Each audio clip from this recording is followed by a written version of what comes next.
Hello and welcome to pH Biology. Today's explainer is fermentation, anaerobic respiration in yeast producing ethanol and carbon dioxide. By the end of this video, you'll know why we use it in baking and brewing and what's actually happening when the bread dough rises.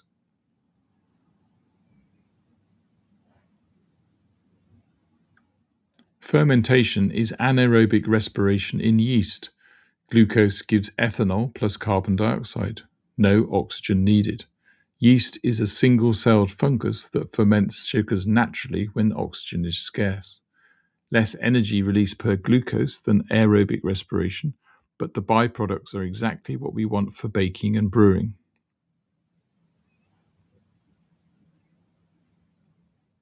Three things. 1. Used in baking. Carbon dioxide makes dough rise. Ethanol evaporates during baking. 2. Used in brewing and winemaking. Ethanol stays and gives the alcoholic content. 3. Fermentation is anaerobic, happens when oxygen is unavailable. Add lots of oxygen and yeast switches to aerobic respiration instead. Common slip. Fermentation in yeast gives ethanol and carbon dioxide. In animal muscle, anaerobic gives lactic acid.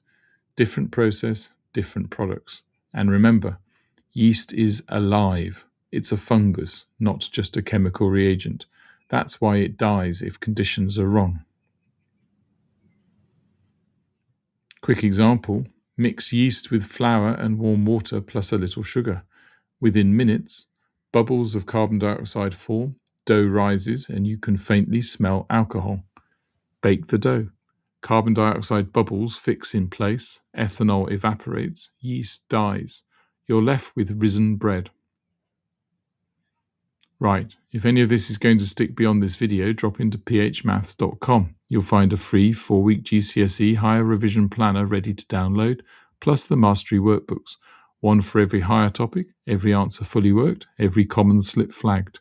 Simple explanations, serious results. See you next video.